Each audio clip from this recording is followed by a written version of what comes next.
America की tension कम होने का नाम नहीं ले रही है। एक तरफ उत्तर कोरिया है तो दूसरी तरफ ईरान ने बहुत बड़ी मुश्किल खड़ी कर दी है। हालात ऐसे हैं कि अमेरिका को लगने लगा है कि अब वो खाड़ी देशों में बुरी तरह फंस चुका है।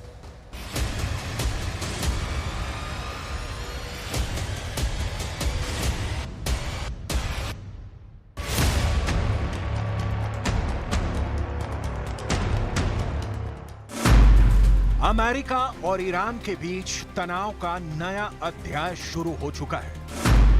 अमेरिका और ईरान के बीच दुश्मनी अब एक नए लेवल पर पहुंचने वाली है। कह सकते हैं कि अमेरिका और ईरान की दुश्मनी का 2024 वाला मॉडल तैयार हो चुका है। फारस की खाड़ी में इस वक्त तनाव बहुत ज्यादा है क्योंकि ईरान ने जो दावा किया है उसके बाद पश्चिमी देशों के साथ ईरान की दुश्मनी अब डबल हो सकती है।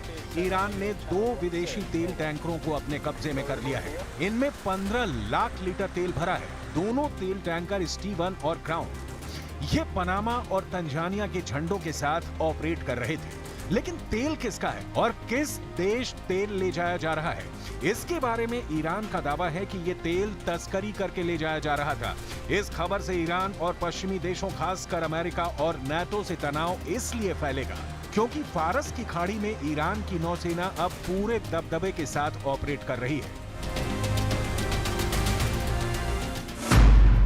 अमेरिका इसे ईरान की दादागिरी कहता है। ईरान कहता है कि अमेरिका उसके इलाके में दखल दे रहा है। कुल मिलाकर ईरान बनाम अमेरिका का ये ऐसा 100 डिग्री वाला तापमान है जिसकी वजह से पूरा पश्चिम एशिया उबाल खा रहा है। इसके पहले अमेरिका दावा कर चुका है कि फारस की खाड़ी में ईरान के ऐसे ही 2 हमलों को नाकाम कर चुका है। ये ब्लैक एंड व्हाइट वीडियो है। इस वीडियो को एक ड्रोन ने रिकॉर्ड किया है। इस वीडियो में ईरान और अमेरिका के बीच दुश्मनी को समझा जा सकता है। इस वीडियो में तेल का एक बड़ा टैंकर है। पहले इस जहाज के पीछे 2 फास्ट बोट आती हैं, उसका पीछा करती हैं। फिर अचानक इन फास्ट बोट्स की तादाद 10 हो जाती है। गिन लीजिए, 1 2 3 4 5 6 7 8 9 और आगे से इस शिप को घेरने की कोशिश करने वाली ये 10वीं फास्ट बोट। ये ईरान के रिवॉल्यूशनरी गार्ड्स की फास्ट बोट है और ये फारस की खाड़ी में ऐसे ही एक्टिव रहती है। ईरान पर जब भी अमेरिका का दबाव बढ़ता है वो प्रेशर का जवाब इस समुद्री इलाके में डबल प्रेशर से देता है और फिर टारगेट पर वो जहाज होते हैं जो अमेरिका से किसी भी नाते से जुड़े हुए हो। इस इलाके में ऐसा होता रहता है, ऐसा आए दिन होता रहता है। ईरान अपने समंदर में दखल बर्दाश्त नहीं करता और फौरन कार्रवाई करता है। जब भी कोई शिप उसके हिस्से वाले समंदर में दाखिल होता है तो ईरान फास्ट बोट से लेकर हेलीकॉप्टर तक तैनात करता है। अगर कमांडो एक्शन की नौबत आए तो ईरान उससे भी पीछे नहीं हटता। यही वजह है कि अब ईरान की कार्रवाई को अमेरिका के लिए बड़ी धमकी के तौर पर देखा जा रहा है। अमेरिका की नौसेना दुनिया के इस हिस्से में बहुत सक्रिय है और उसका आए दिन ईरान की नेवी से भी इनकाउंटर होता रहता है। अमेरिका ने अपनी नौसेना को पर्शियन गल्फ के इलाके में तैनात किया हुआ है और यहाँ उसके कई जंगी जहाज कतर और संयुक्त अरब अमीरात के बेस की तरफ आते जाते रहते हैं।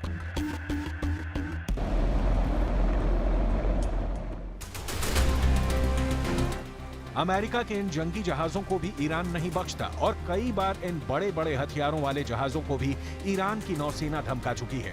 यही वजह है कि अमेरिका यहाँ पर अपना कैरियर बैटल ग्रुप भी एक्टिव रखता है। उसे लगता है कि ईरान के साथ किसी भी वक्त युद्ध की जरूरत पड़ सकती है। ईरान पर ऐसा प्रेशर बनाए रखने के बाद भी इस वक्त अमेरिका अब ईरान की शर्तों के तहत काम करने को मजबूर होता जा रहा है। अमेरिका में बाइडेन की बेइज्जती की बड़ी वजह ईरान के साथ एक डील भी बन चुकी है जिसमें फिरौती के तौर पर ईरान के 48,000 करोड़ रुपए उसे वापस लौटाए जा रहे हैं। ईरान पर प्रतिबंधों के तहत दक्षिण कोरिया में उसके 48,000 करोड़ रुपए जब्त कर लिए गए थे। अब इस रकम को लौटाकर अमेरिका अपने 5 नागरिकों को ईरान से छुड़ाने के लिए डील कर चुका है। अमेरिका के विदेश मंत्री एंटनी ब्लिंकन ने इसके लिए प्रतिबंधों में छूट देने के लिए दस्तखत कर चुके हैं। दोनों देशों के अधिकारी कह चुके हैं कि सैद्धांतिक रूप से एक समझौता हो गया है। ये ईरान के सामने एक तरह से अमेरिका का सरेंडर है और अमेरिका में विपक्ष यानी रिपब्लिकन पार्टी भी कह रही है कि ये समझौता करके अमेरिका ने ईरान की अर्थव्यवस्था को नई ताकत देने का काम किया है और अब इसी रकम का इस्तेमाल अमेरिका और उसके दोस्तों के खिलाफ किया जाएगा। comes to getting Americans out of jail and back home who've been unjustly detained anywhere in the world, I'm happy to take any criticism that comes my way for that. I view it as job one, to do everything I can to bring Americans home. Iran ने America और उसके दोस्त Israel को परेशान करने के लिए दूसरा बहुत बड़ा काम लेबनान में शुरू कर दिया है और इसकी वजह है दक्षिण लेबनान में बनी यह हवाई पट्टी। बताया जा रहा है कि यह हवाई पट्टी इजरायल की जमीन से सिर्फ 20 किलोमीटर की दूरी पर है। यहां से ड्रोन उड़ाकर हमले किए जा सकते हैं। इजरायल अब इसे अपनी सुरक्षा के लिए बड़ा खतरा मान रहा है। ईरान की ड्रोन पावर को लेकर पहले ही अमेरिका बहुत ज्यादा घबराया हुआ है और अब ईरान के ड्रोन इजरायल के और करीब पहुंच जाएंगे तो इजरायल की दहशत और ज्यादा बढ़ जाएगी। यही वजह है कि बाइडेन और इजरायल के प्रधानमंत्री बेंयामिन नेतन्याहू के बीच 20 सितंबर को एक बैठक होने वाली है। इस मीटिंग का एक बड़ा मुद्दा ईरान ही रहेगा। President Biden will sit down with Prime Minister Benjamin Netanyahu of Israel to discuss a range of bilateral and regional issues focused on the shared democratic values between the United States and Israel and a vision for a more stable and prosperous and integrated region, as well as to compare notes on effectively countering and deterring Iran. वहीं Iran में सुरक्षा एजेंसियों से जुड़े विशेषज्ञों का दावा है कि अमेरिका और उसके दोस्तों की मदद से इस वक्त 3 देशों में उसके खिलाफ साजिश रची जा रही है और वहां आतंकवादियों को ईरान के खिलाफ एक्टिव कर दिया गया है। इसमें यूरोप का देश अल्बानिया है, इसमें इराक शामिल है और इसमें पाकिस्तान का वो इलाका भी है जिससे ईरान की सरहद लगती है। इन तीनों देशों में ईरान के खिलाफ आतंकवादियों को मदद तेज कर दी गई है।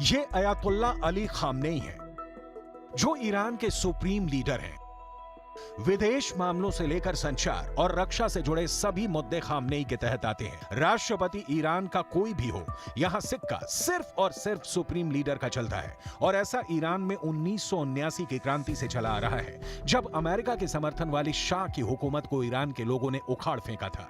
तब से ईरान अमेरिका और इजरायल को अपना सबसे बड़ा दुश्मन मानता आया है।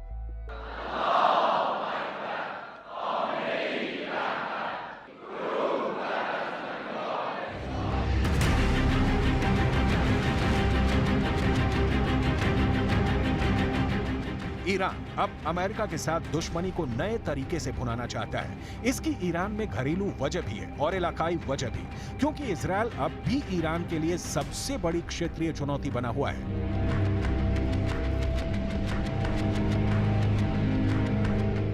पश्चिम एशिया में अब ईरान के 2 बड़े दुश्मन हैं। इनमें पहला नंबर अमेरिका का है और दूसरा इजरायल है, जिन्हें ईरान और सऊदी अरब की दोस्ती से बड़ा शौक लगा है।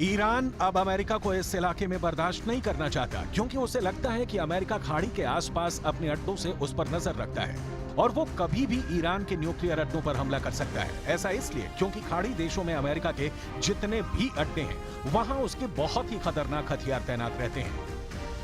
यहाँ अमेरिका का F-16 भी है, F-15 भी है, F-18 भी तैनात है और मौके मौके पर F-22 और F-35 जैसे स्टेल्थ फाइटर भी अमेरिका यहाँ तैनात करता रहता है। इसमें ईरान के लिए सबसे बड़ा खतरा है कतर का अल उदैद एयरबेस, जो पूरे पश्चिम एशिया में अमेरिका का सबसे बड़ा मिलिट्री बेस है।